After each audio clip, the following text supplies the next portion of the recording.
Bonjour, je suis Mathieu, photographe professionnel, formateur DxO et dans cette vidéo, nous allons apprendre à personnaliser l'interface d'édition de DxO Photolab 8. Et pour ce faire, dans le logiciel, il faut se rendre dans l'onglet personnaliser. L'idée est la suivante, nous allons pouvoir personnaliser totalement cette interface, c'est-à-dire mettre les outils où bon nous semble et surtout pouvoir choisir les outils que nous souhaitons afficher dans notre interface d'édition. Avant d'aller plus loin, il convient de revenir sur deux notions du logiciel pour mieux comprendre comment nous allons pouvoir personnaliser cette interface. Tout d'abord, l'interface de travail se nomme au sein de DxO Photolab l'espace de travail. Par défaut, lorsque vous installez le logiciel, il existe deux interfaces de travail.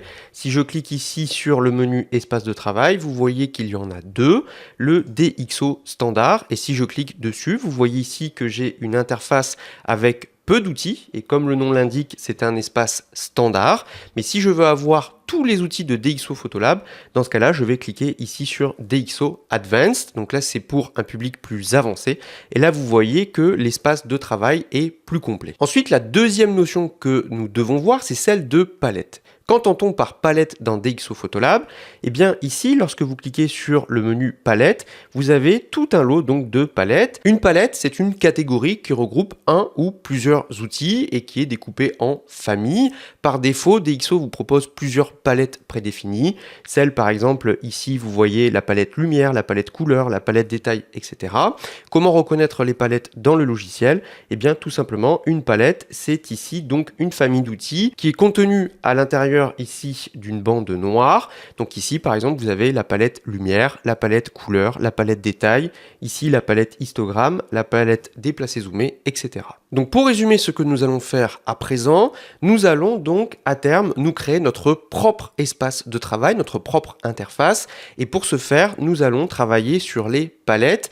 L'idée va être de partir de DxO Advanced, de venir déplacer les palettes comme bon nous semble, nous créer notre propre palette pour mettre à l'intérieur les outils qui nous intéressent et à la fin sauvegarder le tout et nous créer notre propre espace de travail. Pour débuter, je conseille toujours de partir de l'espace de travail DxO Advanced pour une raison simple, c'est que cet espace de travail vous offre tous les outils par défaut. Donc par défaut sur la gauche, vous retrouvez ici l'histogramme, l'outil de déplacer zoomer pour voir où vous vous situez sur la photo si vous zoomez, ou encore ici votre historique d'édition. Et enfin sur la partie droite, vous allez retrouver les palettes d'outils d'édition qui, quand vous regardez le nom des familles, correspondent peu ou prou aux familles ici d'outils que vous avez par défaut dans Photolab. Cependant, lorsque vous cliquez sur DxO Advanced, vous remarquez que tous les outils sont fermés. Alors comment ouvrir un outil? C'est très simple. Par exemple, si je veux ouvrir ici l'outil exposition, il me suffit de faire un clic gauche dessus et il s'ouvre. Et si je veux le refermer, il me suffit à nouveau de faire un clic gauche. Maintenant, vous allez me dire, oui, mais si je dois faire ça pour tous les outils, ça va être très long.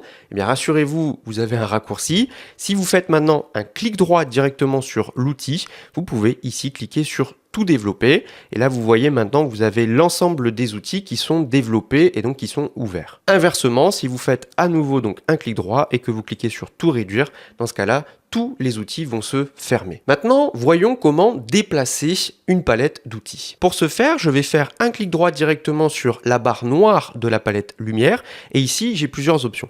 La première, ça va être ici, si je clique dans amarrer à gauche, d'envoyer la palette lumière sur la partie gauche du côté de l'histogramme. Donc si je clique dessus, regardez, j'ai ici ma palette lumière qui est passée côté gauche. Si je veux la renvoyer sur la partie droite de l'interface, je fais un clic droit et maintenant je vais cliquer directement sur amarrer à droite et vous voyez que la palette est repartie à droite de l'interface. Maintenant, vous avez aussi la possibilité de gérer la hiérarchie, c'est-à-dire quelle palette d'outils est en premier et ensuite quel est l'ordre.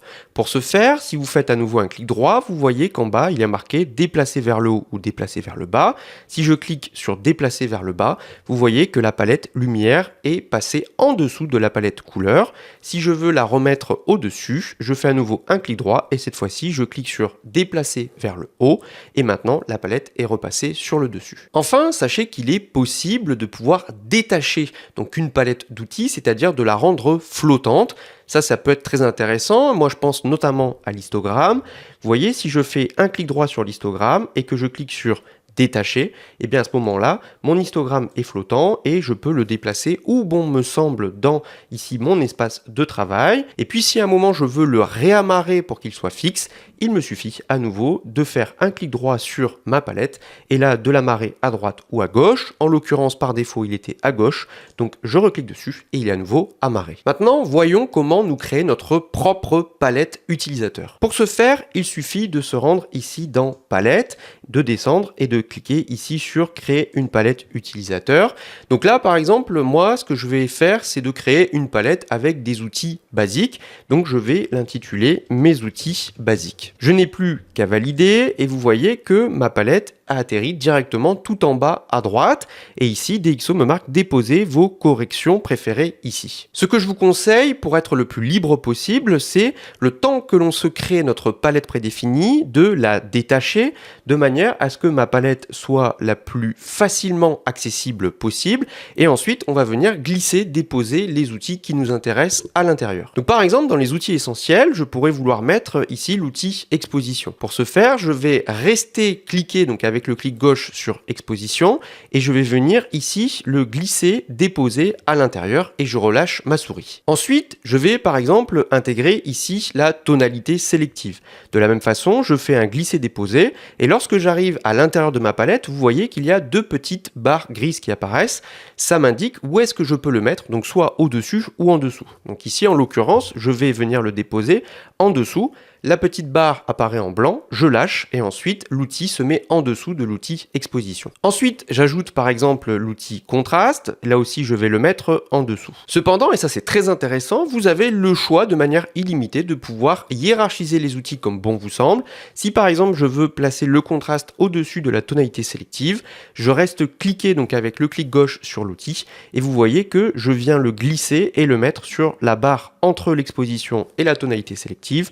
Je relâche et maintenant le contraste est passé au-dessus de l'outil de tonalité sélective. Une fois que ma palette est créée, je n'ai plus par exemple qu'à la réamarrer, donc ici amarrer à droite, et elle atterrit directement en dessous des autres palettes. Pour terminer, si je considère que j'ai fini, je n'ai plus qu'à supprimer les palettes qui ne m'intéressent pas pour ne laisser que ma palette, mes outils basiques. Maintenant que nous avons déplacé notre palette et créé notre propre palette, eh bien nous avons notre espace de travail sur mesure. Il nous reste enfin à le sauvegarder car si on ne fait pas cette étape de sauvegarde, eh bien il sera perdu et il faudra tout recommencer. Pour ce faire, il suffit de cliquer sur le menu espace de travail et ici de cliquer sur sauvegarder l'espace de travail. Là aussi vous allez rentrer un nom, par exemple vous allez rentrer mes outils basiques. Moi je vous conseille d'être le plus explicite possible. Vous cliquez sur sauvegarder et maintenant si par exemple je change d'espace de travail, que je me remets sur le DxO standard qui est par défaut et je retourne dans espace de travail, je retrouve ici donc mes outils basiques que je viens d'enregistrer et si je clique dessus, eh bien mon espace de travail est de retour avec à l'intérieur ma palette personnalisée. Bref, nous avons vu comment nous créer notre propre espace de travail avec les palettes de notre choix. Si vous avez des questions, n'hésitez pas à les poser en commentaire et je vous invite également à regarder les autres vidéos sur DxO Photolab pour en apprendre davantage sur le logiciel.